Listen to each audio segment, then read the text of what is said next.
So, second day po natin dito sa Thailand. After breakfast, start na yung lectures. Hi ka naman, Han. Morning. You're one of the organizer No, I'm staff.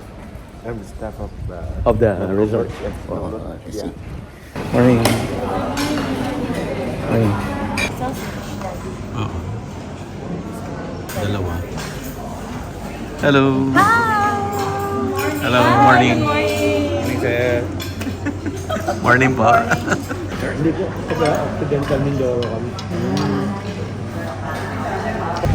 May registration. Registration.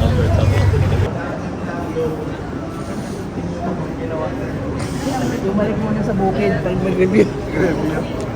Pwede naman pong kutikan. May exam daw. Hindi ka makakabalik na Pilipinas pag babagsak ka. Sir, pakopya ako, sir. Pwedeng kopyahan na lang. Sir, buddy, magpapakopya ka. Hello, sir. Hello, ma'am.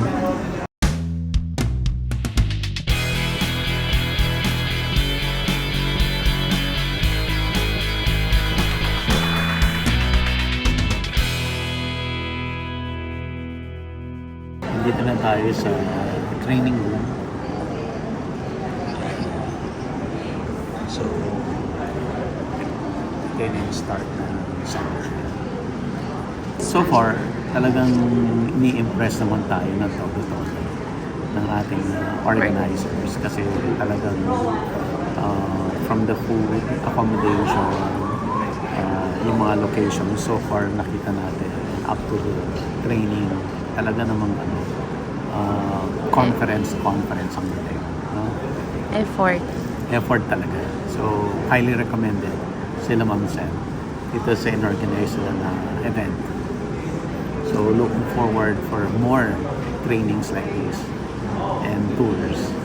So it's interesting that we have this thing, as you printed on Agribusiness. Yes, this is the name of my YouTube channel. Okay. And so what you do is when you're doing this to content, you share this with a lot of people. Basically, my audience, especially the farm owners, they're the ones contacting me, Right. inviting me to visit their farms. So basically you also visit those farms and A lot of do the farms. content so that Yeah, a lot of farms in the whole Philippines, inside of big or small. I believe that all content people will learn something, even from the big or even from the startup. yeah, exactly. There are lessons. Different aspects. Yes, sir. And of course the farm owners, they also have different size farms, exactly, to be exact. Of course, there's the farm owner with a smaller land and actually hope that one day they will grow bigger, they learn from those. I do a lot of success stories so that people will be motivated, encouraged to do farming as well. And the reason why I joined this event is for them to see what's happening outside the Philippines, for them to be motivated also to do better. Yes, my name is Ratikon Yimnirat. I'm the consultant to Nongnut Pattaya Garden. So I'm very glad to be giving some information to all the audience, and I hope that you will learn something from what we have done inside this garden. So if you have a chance, please come and visit our garden. Thank you. This place is so amazing. Yes. I hope you have a good time when we have the visit to the garden. You cannot concentrate in one place because all what you see is so beautiful. Well, I wish I don't know what kind of program that they have for you inside the garden. If I have a chance, I would actually lead the tour so that you can go to see different places instead of just the tourism place. Because don't forget, this is actually top 5 of the botanical garden in the world. So we have that particular part that actually I wish that everyone could actually visit. And in this area, we also have the agricultural kind of garden. So it's different. So there are so many different things in the garden. But the whole concept of this garden is actually to become a learning park for next generation. So all the things that we do, we hope that we can actually get the younger generation to understand more about nature. That they be well aware of different things. That's Good morning! Thank you very much. Everybody, please welcome Ms. Adoma Wongyai, Director of Tourism Authority of Pattaya, to speak about maximizing public-private partnership in agri-tourism. A round of applause for Ms. Adoma. Good morning, everybody. So actually, Tourism Authority of Thailand, the main responsibility is about promotion, right? Promotion, tourism for Thailand to overseas. One of the kind of tourism, of course, is agri-tourism as well. But first of all, I would like to introduce in general about Pattaya and a bit about statistics, how many visitors to our tourist destination here, because Pattaya is also one of the most popular destinations in Thailand. Where is Pattaya? Actually, our city, Pattaya, is a city in the eastern part of Thailand. It's under Chonburi province. It's just about 145 kilometers from Bangkok. But however, we also have a Utapao airport that is just 40 kilometers from Utapao airport to Pattaya city. Now we have an official number for only 11 months from the Ministry of Tourism and Sports. We received for Pattaya is about 12.5 million visitors, and you can see there's something changed because in the beginning of the year, mainly our visitors are Thai tourists. But during the middle of the year, we receive more and more international tourists because our policy is more open, like reopen Thailand. This is nationalities before COVID. 2019, of course, China is number one for Pattaya, and Russia, and the third is India, and the fourth is Korea and Taiwan. This is top 10 tourists, international tourist visitors. The whole garden is actually, there are about 670 acres of this particular area. But we also have other places inside Thailand that we have other areas that we also own. Nonglut Garden is a tropical garden. It's a botanical garden. So we are very proud that we are actually one of the top 5 botanical gardens in the whole world. So we have 5 different plant species that we have the most collection in the whole world. Palm, cycad, Hoya, heliconia, and pepper tree. So these 5 species, we have the most collection in the whole world.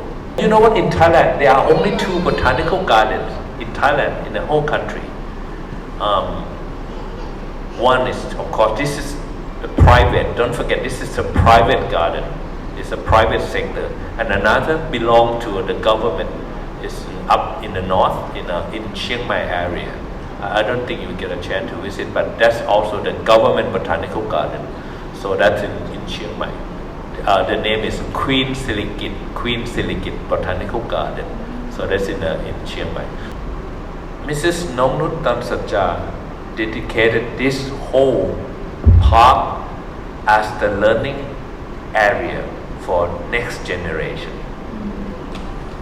So the vision of this garden is not actually for tourism.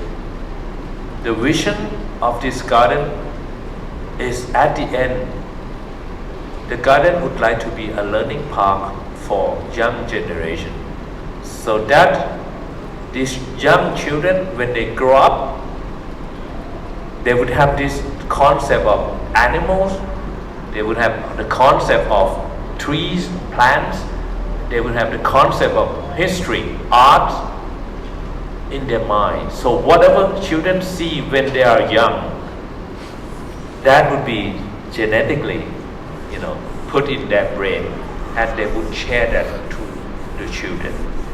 So we hope that this kind of knowledge or awareness would be transferred from one generation to the next generation. So that's the concept of the whole garden. It's a learning park. And tourism is just one way of getting people to come and learn all these. Right, and we are very successful in being probably the top in the whole world as the park where, or the botanical park where children ask their parents to take them to come. So that's different from other places, because other gardens, the parents drag their children to those gardens, but here the children beg their parents to take them here. Okay? So we are very proud of that, and we are very happy that children would come and visit this. So how many current employees, can you guess? Employees that we have in the garden? Make a quick guess. 3,000. Somebody must have told you. You got exact number. So yes, we have 3,000 employees. So handling 3,000 people, tough job. But so far we've been doing very well. So we have about 3,000 employees. Not only in this location, as I mentioned, we have five different locations. This is one, and 5 other different locations. What are the challenges in maintaining the area? Yes, it's a huge area. Keeping this area, you know what? One thing that we always ask our employees, the first thing that we ask our employee is cleanliness. So we make sure that the whole park is always clean. The second thing we ask our employee to take good care of is never let any single tree die. So you always have new trees. How we do international marketing? Well, social media. That's the only thing that you do, social media. That's one thing. Well, that's the most powerful things now. But then again, as we are the tourist attraction, we do a lot of marketing through travel agent. So we have travel agency from different countries. We work very closely with travel agency in different countries, and we provide them with information that, okay, we have these programs, we have these new things, and if you would like to make your customer to come, and you can have this. So I would say 2 different channels to do this international marketing. One is social media. Okay, social media is very powerful. When I say social media, of course, Facebook, Instagram, TikTok, even, and one social media. Well, of course, websites. You definitely need to have website. That's an official, online home for your business. LinkedIn is also very powerful to do business online. So these are the channels that we do to get there. But the most powerful, the most conventional, powerful techniques or marketing channel is through travel agency. So that's how we do business. Okay? Itong mga ito, these are called crops na mga flowers. Hindi mo pwedeng itanim in the lowland. Kasi lahat yan ay magiging green. Color development happens only when you have very cool temperature. Yan. Can we eat that? Ha? Pwede kainin? Since it's cabbage, kainin. Pero sayang naman kung kakainin mo, just eat the ordinary. Kubo, our native architecture of Kubo is more or less unique for Philippines, and we would like to have it in the property. So at the time when we were visioning, we said, okay, we wanted the Kubo at the right, we wanted the Banahaw at the center, and then of course the fields in the foreground and in the midground. So next. And we were able to realize it. This is an artist rendition, and a digital artist who took a picture of our farm and drew it digitally. And we were able to, this is, at the beginning of the development, this is how Bukit Amara looked like. And in 2022, next slide please, this is the real picture now of Bukit Amara. So, it's all about the vision. It's all about the creative vision. I think that's what's important. Whenever you come up or you wanted to do a farm developmental plan, we have some architects in our delegation, and they know it very well, how you need to have a creative vision. You know, farming, especially establishing a farming system, one, it is a business. You have to treat it as a business because you really have to generate revenue from it. Secondly, you must have the creative part, and then at the same time, the technical part. They go hand in hand. Our advantage, unlike most of you, our advantage is we are already an agriculturist. We have the technical advantage to develop. Some of you are businessmen, accountant, architect, engineers, you know, teachers, you know. Then you need to have the skill set. Otherwise, you hire somebody who knows how to develop it for you. Why we ended up in Lukban is because of one tourism spot, Kamay ni Jesus. As you know, faith tourism in the Philippines is very large. And Kamay ni Jesus gets a foot traffic of around 25,000 people per week. Per week. On a weekend, you get a few thousand people in Kamay ni Jesus. And Kamay ni Jesus is strategically located 2 kilometers away from us. So that's why it took me a year to select. Because I had to be, firstly, I have to be near the road. When you develop a farm, you cannot be 3 hours in the interior mountain without any nice road. You have to think about location when we're doing it. So this is basically where we're at. So we're market oriented. The way we develop the farm is, you know, by the market. Next. And our business model in tourism revolves around flower tourism. Next slide please. Where we create flower meadows and bloom fields. Next. Okay, and where we can change our color palette depending on the season. So that's what we did since we started in 2018. Next slide. If we want warm sunflower for summer, we can do it.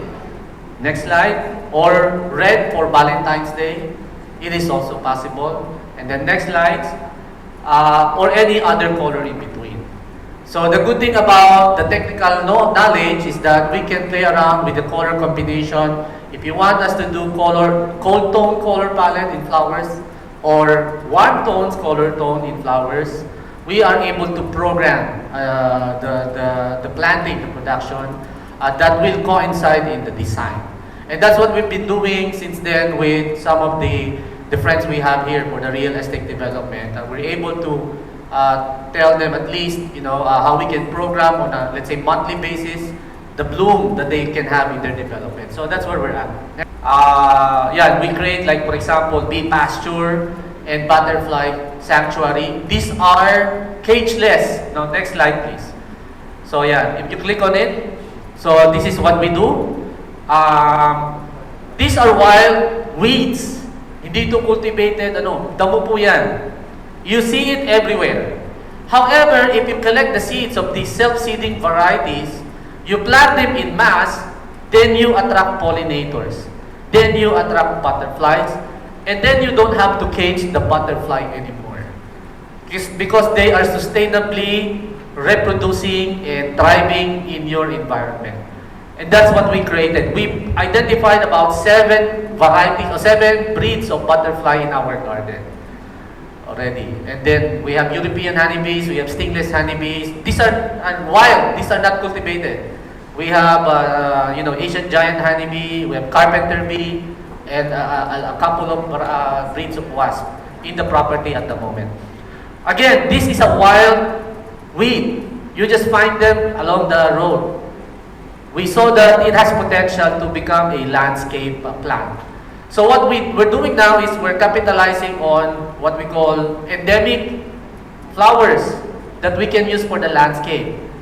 Why? Because it's free. You don't have to pay for it. Secondly, there's self-seeding. You don't have to buy the seed every time. So then it becomes more sustainable. Next. And then of course, we have a very good biodiversity. In my lifetime, it is only the second time that I saw this cloud rat. This is endemic in Mount Banahaw and Mount Makiling. No other place in the world can you see this cloud rat.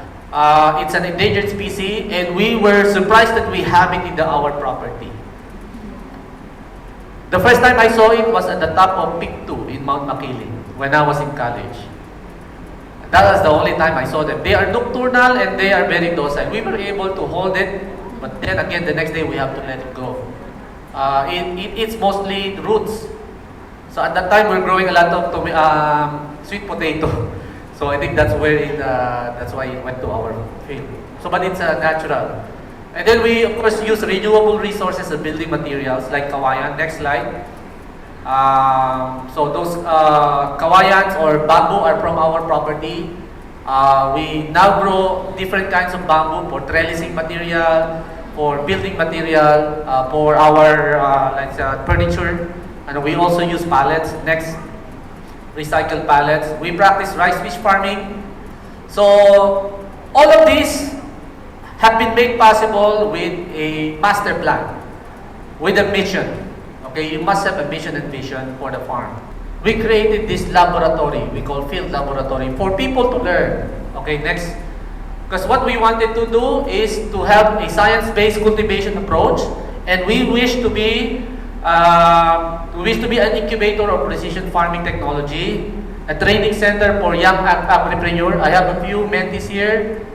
Si Naja, no? And then si Kay, muli sa si Kay kanina. So we do this to educate and impart what we know in terms of more modern farming technique, and to level up the skill set of the farmers in terms of greenhouse cultivation.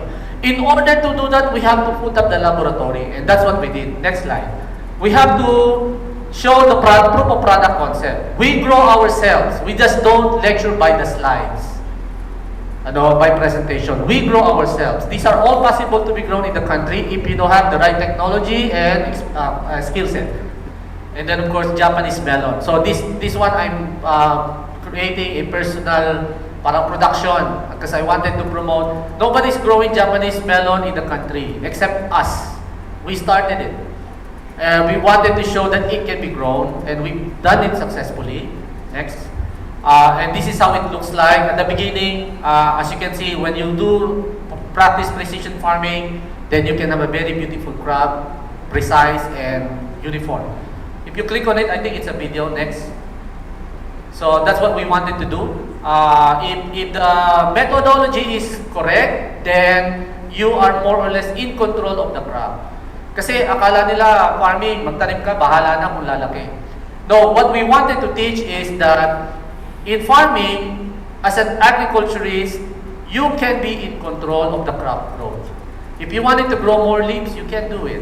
If you wanted to grow more fruits and flowers, it is possible through cultivation and irrigation management. It can be done. Next. So, and we've done it well in a couple of cycles in a way that we launched the first ever melon tasting tour last year.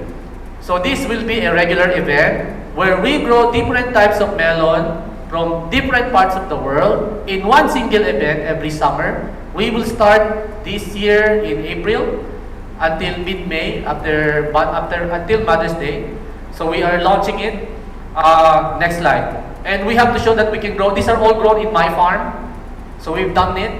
And what we're doing now is, together with the Department of Science and Technology, they liked our concept a lot in a way that they asked me to enroll in one of their programs. So, and this is how Bukit Amara looks now. Just to finish it. So yan po yung aming, we are very near the road. And then we have a very beautiful sunset. Very peaceful po. Ano, this is something that we can be proud of. Very peaceful ang farm. Yeah.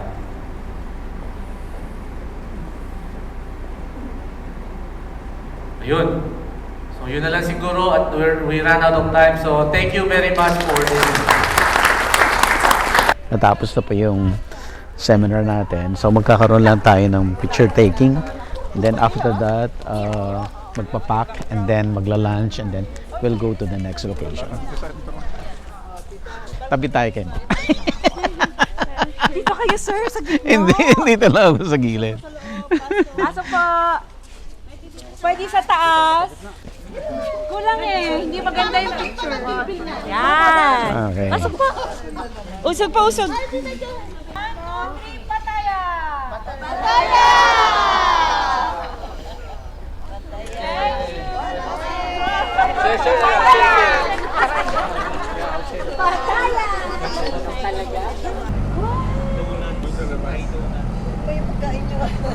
Hindi, parehas lang po. Pero hindi lang nila in-encourage na meron pa sa baka.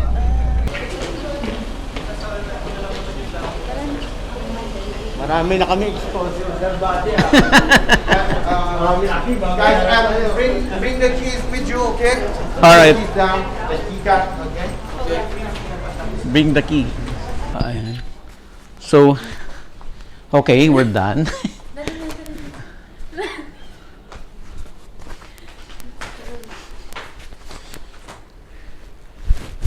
Okay.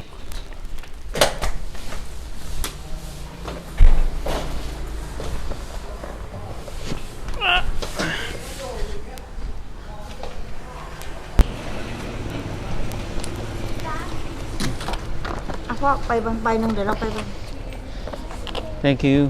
So medyo nagmamadali tayo. So we'll go to dining, magla-lunch lang tayo.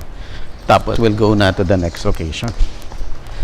So we'll try to na mag-interview pa ng mga participants para malaman ano yung so far ano yung sasabi nila dito sa training at saka dito sa tour as a whole.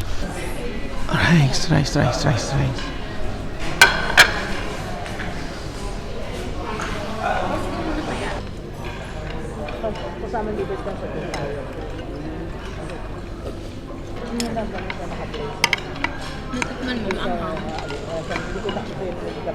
Binawasan na rin ang so meron po silang dessert.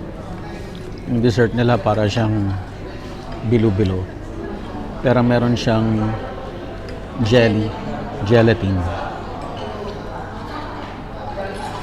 Version nila ng bilo-bilo. Sa atin bilo-bilo yan. Version nila ng bilo-bilo. Ang gata nila fresh, kakang gata. Kakang gata. Hindi ho nila binoil na. Hindi yan kakang gata talaga. Kasi pagka binoil, iba na yun. Mag-sticky, magiging ginatan. Parang may oil na ano na. Unlike yan, talagang parang milk na dyan. Puti siya. So yung piniga na nyo, diretso linagay, minix dito sa mixture, hindi nila linuto. Kaya ang liquid siya, hindi siya sticky. May lang ka. May lang karen.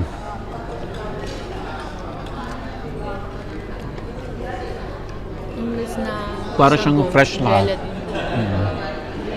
Pati lang kayo hindi linuto. Nakalimutan mo sabihin na may ice. Yung dapat may ice.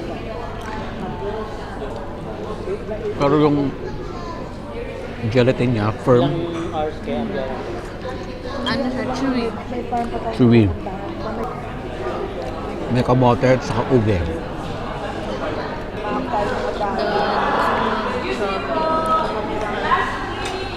Kunin ko na sa reaction. Sir, ano lang, quick ano lang. Ay, Ambush interview. Ambush. Sir, full name. Edsel Garcia. Sir Edsel, saan po yung farm ninyo? Sa Nueva Ecija. Ano po yung farm, basically?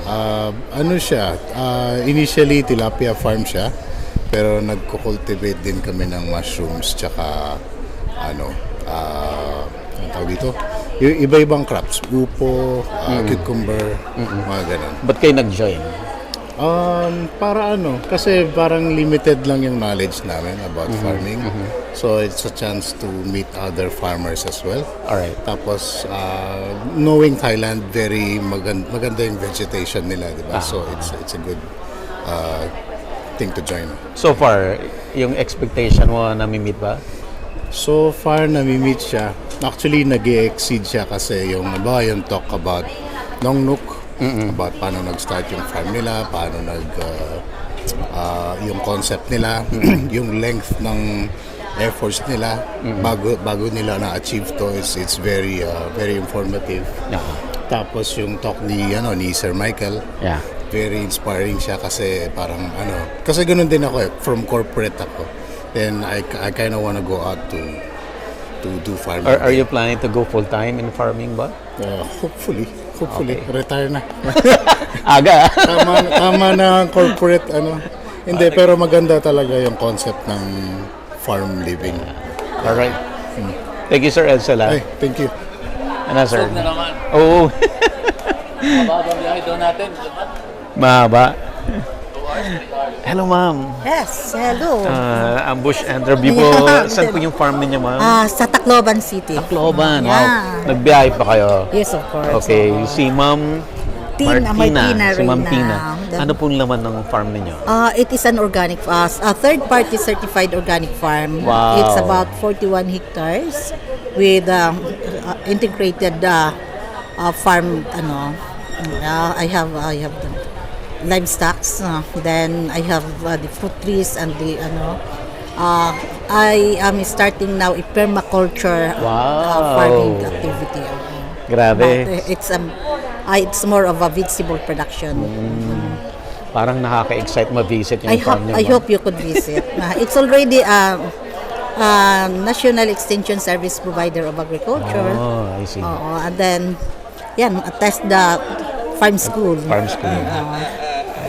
So far, ma'am, kamusta yung tour? I learned so much. And again, it adds additional for my interest. Because I am more on I think so. That's why I talked to Sir Mike. I hope little by little everything should start small.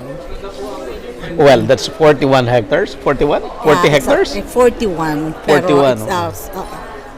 About half of it is already developed into production area. That's huge, ma'am. 20 it's something hectares. like a huge, but I mean, it will depend upon our climate. For example, today we have a limited production because of the since October until today it's still raining. So that's it. I hope you Yes, have ma'am. Thank to you so visit. much, ma'am. Okay, thank you. Ayan. Sila ba? Isa pa. Kuha pa tayo isa pa. Hello, ma'am. Hello. Pa-ambush naman. Si Ma'am Chris. Ayan. Kamusta? Mabuti po. Mabuti. Ma'am Chris, saan po yung farm ninyo? Ako po ay sa Silang Cavite po. Lapit lang. Oo, so may vegetable farm po kami doon sa Silang Cavite. But born and raised ako sa Nueva Ecija. So talagang nasa dugo, nananalaytay ang pagiging farmer. Kumusta po yung farm ninyo so far? Okay naman po. And looking forward na mas ma-improve pa ito at ma-develop. Ba't ko yung nag-join dito sa tour? Bukod sa co-organizer ako. Sorry, co-organizer pala. Siyempre, basta farming, talagang hindi mo matatanggihan yan. And of course, nagbebenta rin kasi ako ng mga byproducts ng agriculture. Like, halimbawa, yung mga turmeric, tea, ganyan. Anything na sa may kinalaman sa mga agricultural products. And I'm, of course, staunch advocate of supporting local farmers. Baka naman pwede nating ibenta yan sa online palengke namin. Yeah, wala problema. Gusto ko yan. Kasi gusto namin talagang makompleto yung mga items na hindi nabibili sa supermarket. Yes, actually ganun po ang isa sa advocacy ko kasi hindi naman lahat ng farmers at entrepreneurs nakakapag-sell sa supermarkets. So, yun yung ginagawa ko. Binibigyan ko sila ng market to promote para naman kahit pa paano kumita sila. And at the same time, later on, pwede na nila maparegistered. And syempre nakakatulong din to sa para ma-develop yung kanilang hanap buhay, magbigay hanap buhay dun sa mga farmers. Ma'am Chris, kahit na co-organizer ka, anong natutunan mo so far? Marami, bukod sa gusto ko pa matuto sa inyong vlog. So, of course, syempre, Pwede tayong mag one-on-one. si Sir Michael, ayan, sinusundan ko na rin even before. At saka, syempre, yung talk kanina ng ating mga taga-Thai speakers, ang dami nating natutunan, especially when it comes to marketing, na yun yung linya ko, na talagang hindi lang profit, of course, andun dapat yung advocacy, andun dapat yung able to help the community, and maging sustainable talaga, hindi lang profitable but sustainable. Ayan. Ma'am Chris, thank you so much. Thank you, Sir Buddy. I'm starstruck. Ayan. Sobra naman. Wala pa kami yung picture ni Sir Buddy. Magpapakuha ko sa may farm na para makita nilang hindi naman tayo mukhang nasa tabi lang nagpicture. So natin maganda yung background. Ayan. Thank you, Sir Buddy. Ayan. Nice to meet you. Pleasure to meet you. Dito pa talaga sa Thailand. Thailand pa. May upcoming ba? May ibang tour ba tayo? Actually, may i-organize pa ulit na titingin tayo ng mas maganda pang venue for the trip. How about Taiwan? Actually, isa sa mind namin yung ang Taiwan kasi maganda rin ang agricultural nila doon, tourism. Ayan. Thank you, Ma'am Chris. Thank you. Salamat po. Okay. Sino pa bang na-entera dito? Wala na? Okay, let's go. Baka tayo na lang hinihintay doon sa bus. Kahapon, marami kayong napuntahan doon sa garden. Well, umikot lang doon sa kulang yung time hindi ka talaga saka yung mata mo walang paglagyan sa dami nakikita mo, nalilito ka. Overwhelming yung nakakita mo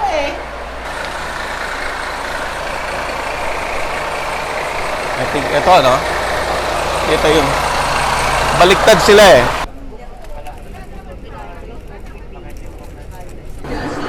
Okay, one last loop dito sa Nungnuk at pupuntahan natin yung live elephants and botanical garden. May line pala. Dito. 2 lines. Sir, kumusta? Okay naman. Anong masasabi niyo so far? Napakaganda. Napakayaman ng may-ari. Magpapaampo na nga lang ako dito. Wala rin lang atang heredero yan. Sobrang yaman pala nitong may-ari nito. Anong inspiration nakuha mo, sir? Siyempre, una-una, in terms of agriculture, talagang ibang-iba. Ibang-iba sila, First time kong magkita ng ganito. Ito na yung elephant. We will ride or what? Wow. You can buy bananas. Oh, ito na sila. Wow. Careful lang kayo pag nagalit sila babatukan. So, live animals. Yep. Live animals. What you do? Elephant? Yeah. Yes, you can feed them. Feed. Yeah, with banana. With banana. Yeah, 50 baht. Anyone who want to see a car garden inside here? This Wow! Car garden. That's A by the car owner? collection of Collection of the owner? Yes. Oh my. You can walk to inside and look around. Yeah. And behind you, this garden in the sky. Oh, This one. Okay. that one. Alright. Thank you. Thank you. Bumili ka? Ganyan kadami? Isa daw eh. Isang ganyan. So, Dali-dali papakain mo. siya. Paano mo papakain? Hindi ko alam. Yeah, wait lang. Yan, ganyan mo. Sige. Ganun lang. Yun. Feel it for him. Sige. Okay na. Ayan, yan doon sa kabila. Sige pa. Kabila.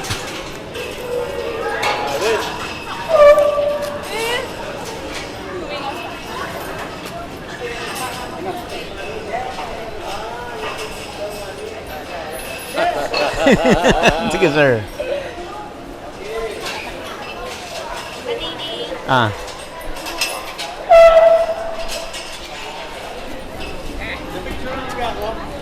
Daddy, picture. Oh, talagang inaano niya. Doon sa kabila. Here. Daddy, siya pa daw. Oh.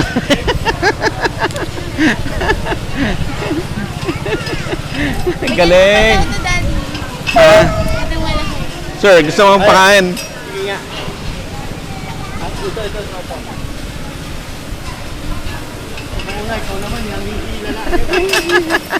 Ito, magpapakain ulit si Sophia. And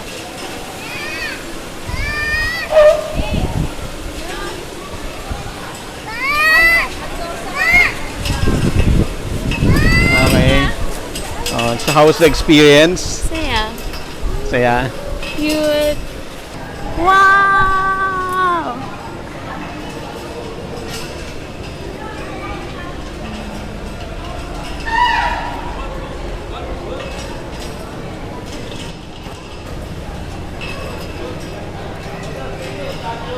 Ano masasabi mo doon sa elephant experience? Best part. Best part. Trip. Hi, my mom. Ma'am Sel, so far, Okay. we would like to congratulate you. Wow, thank you so much. Sobrang na-impress kami sa event na to na Thank inorganize you. ninyo. Thank you po. Ayan. We're really very happy to hear that. We want you to experience the best that Pattaya can offer. And tomorrow will be another experience. Yeah. This one is more on community-based activities, and we will try to learn how we can help the Filipino farmers more. Ayan. Thank you, Mama. Thank you po. Thank you po. And hope na more tour. Yes, definitely. More tours to come. Thank Thank you. you. How do you call your subscribers? Subscribers. Wala, subscribers lang. Subscribers. Hi, subscribers. So ngayon, ano to? Maganda to Hello. Hello. Ito gusto ko maraming flowers. Para siyang ano. Wow! Ganda, pakita natin. Yan, Ganda? Picture mo ako. Oo. Ikot. Oo, ang ganda, Di ba? Ma'am, sama kayo. Kayong puna namin.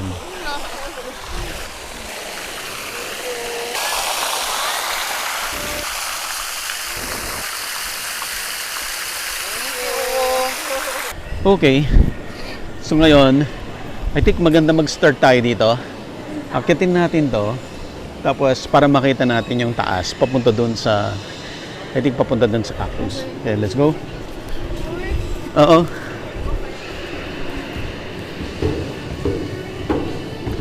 Ang ganda ng mga hanging plants sila. Sobra. Tingnan mo. Di ba?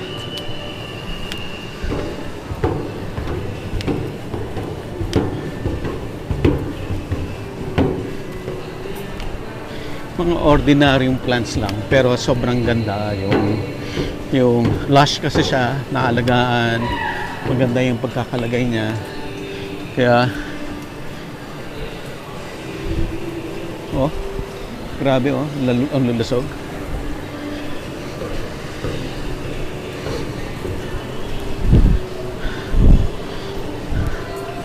Yan ba yung perspective dito sa taas. Saan? This one? Yan Oo. Yan. Or dito. Hiningal na siya. Hiningal ako. Ito, grabe yung mga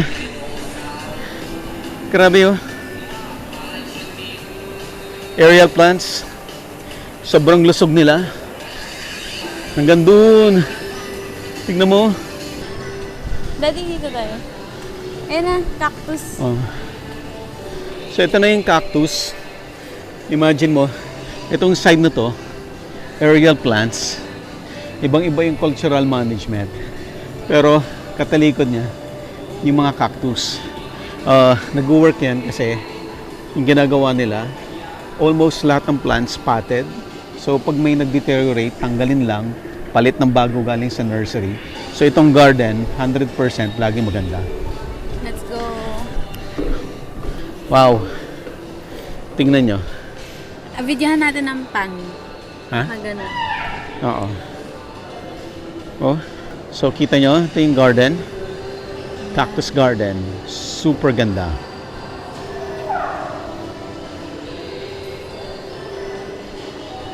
Diba? Okay. Super lalaki.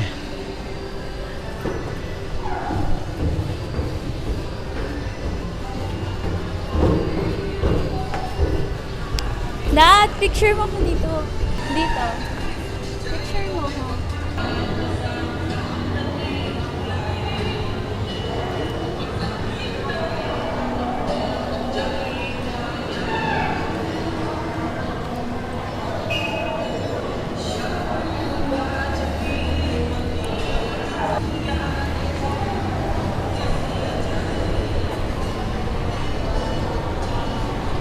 May extra shirt ka ba sa ano? Kukuha ko dun sa maleta. Mauna tayo doon para Oo. Tara na? I think okay na tayo. Ay, shirt. Ay. Palit ka muna, Daddy, t-shirt. Palit ka muna, t-shirt. Ganda. Sayang si Mami, wala. Picture. Akala mo, videohan ko po kayo.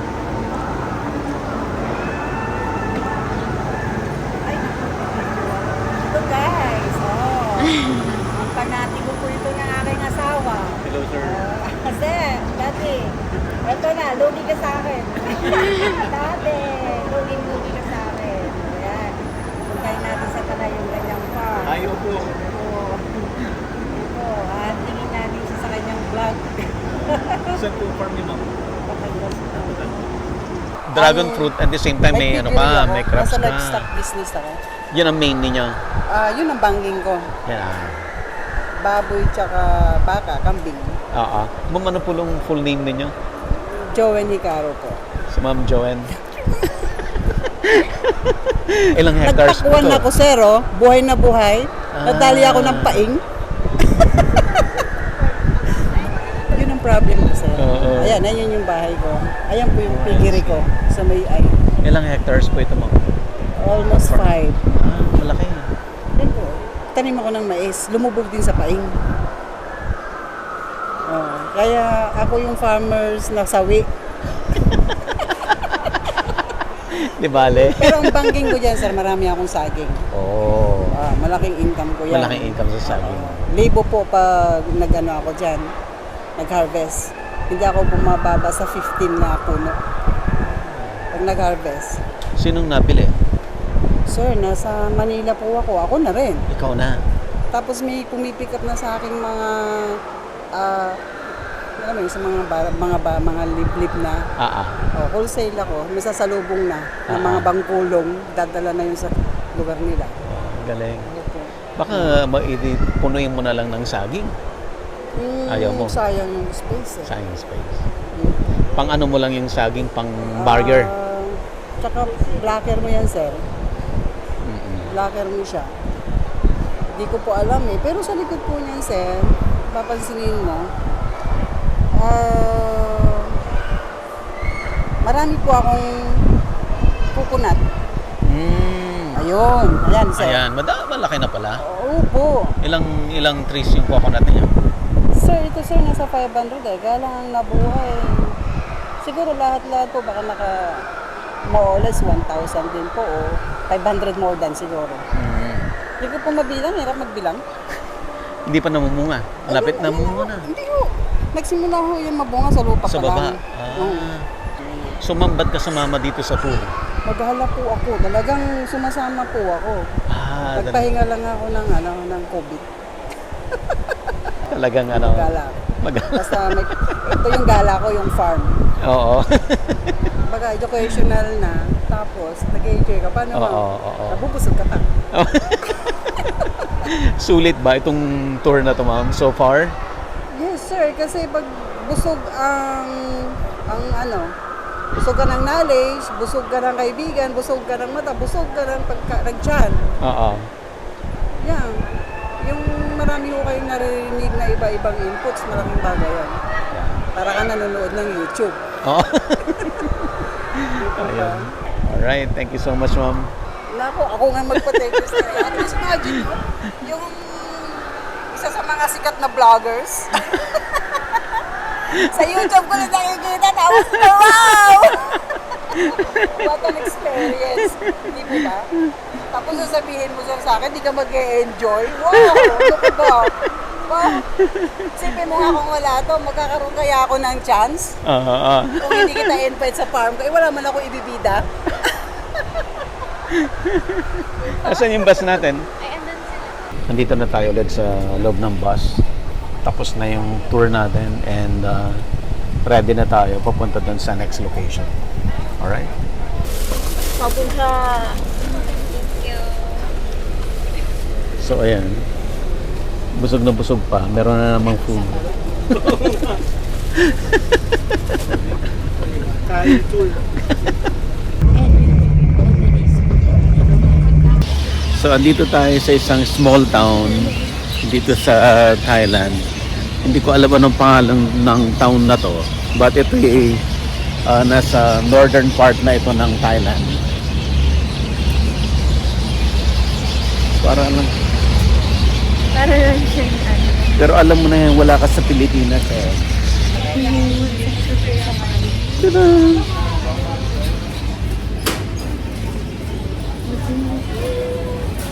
7-Eleven na lang. Malalaki 7-Eleven na lang.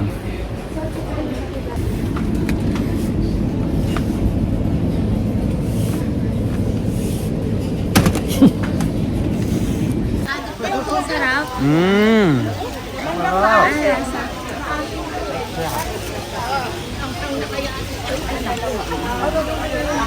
Mangga. Diretso na daw po yan kasama balat.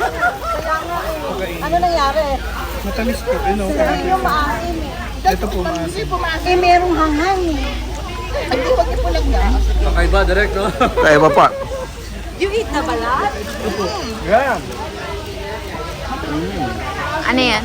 Wala na, ubos mo na. Paniwala naman kayo. Kinain nyo naman. Kinain ko rin eh. Nagkagulo.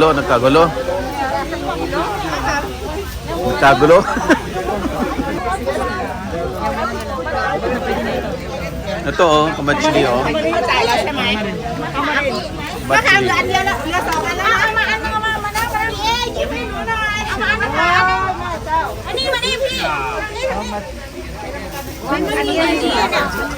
Ayan, meron silang bigay na naman sa atin na crispy rice. Oh. Ito naman nabili ko sa 7-Eleven. Hindi ko alam kung ano to kasi hindi nababasa.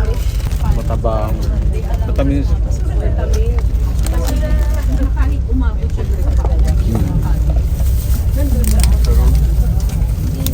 Ano lasa tadi? Bread? Chicharon ba to? Bread. Hindi. Pop rice. Pop rice na. Bread. Pop rice. Sawanika.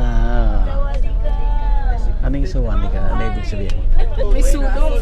May candlelight. Oo. Candlelight tayo ngayon. May candlelight. Yes. Whew. Nakarating din. Ay, nakarating din. Haba ng biyahe. Sawanika. Sawanika. Sawadika. What does it mean? Sawanika. Say hello. Ah, okay. Thank you. Thank you. Kapun. Sawani ka.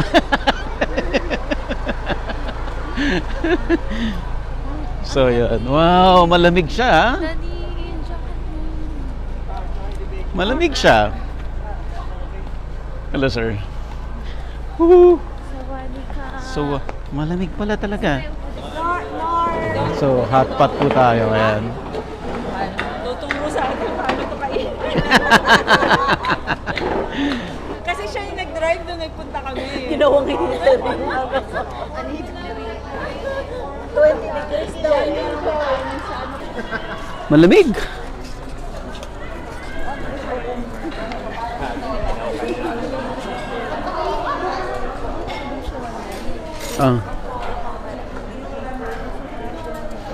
Yun na yung spin mo? Ha? Oo. So, kainan mo muna tayo ulit. Wala tayong ginawa kundi kumain, umupo, kumain, at mag-travel. Parang check din eh. Totoo yun, yung exposure. Bangkok, Thailand is one. And then you have to go to Vietnam to see what they do. Even in Taiwan, And then Malaysia. Well, Taiwan is way ahead. Yes. Way On ahead. agri-tourism. In agri-tourism. Indonesia, sir. Indonesia, No, there's medyo developing. pa. Pero hindi pa. Late sila. Medyo late sila. Mas late sila compared to us. Sir. Yes. In Ah, my mas opinion, late sila. Based on what we saw. Yeah. Vietnam, medyo Vietnam, naka-forward it's nice na. to go to, let's say, Dalat, yung Highland. Lula ka sa greenhouse, ang dami. Talaga? Sea of greenhouses. Tens of Oh. thousands. Picture. Ayan. Ayan. Volunteer host ka, sir. May, Talaga lang, ha? may co-host tayo ngayon. Talaga. Last ride. Last ride. Hello, ma'am. Kaya, ma'am? Kaya pa? Kaya. Kaya pa.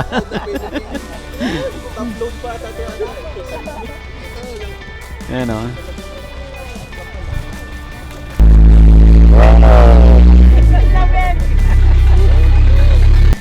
Thank you. Thank you. Kapon ka. Woo! So, andito na tayo. At sobrang lamig. So, in fairness, magaganda yung accommodation, no? Okay na rin to. Tapos, tignan mo dito. Anong meron dito? View of the lagoon. Bukas na natin tignan. Yeah. Yan. So, maaga tayo gumising para ma-enjoy natin yung place. Oh, na? Daddy, ano mo rin yung sir? Ayan. Good night ka naman. Good night. Good night.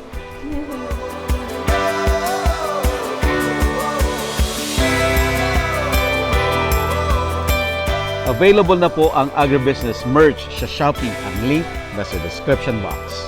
Mamalengke online sa onlinepalengke.com. Your original, trustworthy online palengke. Thank you sa mga donors sa aming Give a Grocery to Farm Workers project. For donations, contact us. Pwede rin sa YouTube Thanks. Just click the Thanks button. Agribusiness, how it works. Instruct, inspire, succeed.